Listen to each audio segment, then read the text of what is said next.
আমার মনে হয় ছোট বড় এমন কেউ নাই যার এই চচ্চড়ি বা পুরপুরি পছন্দ না। এই জন্য একটি প্যানে কেটে ঝুরি করে রাখা আলুগুলো দিয়ে দিলাম।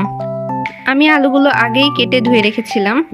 ঝুরি করা আলুর মধ্যে দিয়ে দিব পরিমাণ মতো পেঁয়াজ। আমি এখানে বেশ কয়েকটা রসুনের কোয়া দিয়ে দিলাম।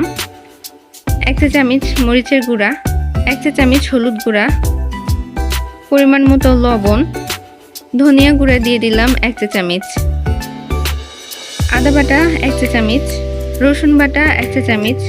আমি এখানে পরিমাণ মতো সরিষার তেল দিয়েছি।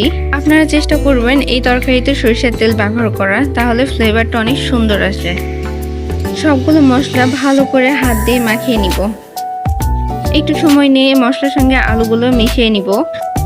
তরকারিটা যত ভালো করে মেখে নেবেন স্বাদটা কিন্তু ততই বেড়ে যাবে। মাখানো আমার শেষ। এর মধ্যে দিয়ে দিব কেটে ধুয়ে রাখা মজাদার ছোট ছোট কাচকি মাছ। মাছগুলো আলুর সঙ্গে আলতো হাতে মিশিয়ে নিব। জোরে চাপ দিয়ে মাখলে মাছগুলো ভেঙে যেতে পারে। মাখানো শেষে রান্না করে নেওয়ার জন্য আমি এখানে পরিমাণ মতো পানি দিয়ে নিলাম। পানির সাথে আলতো হাতে সবগুলো মিশিয়ে নিব।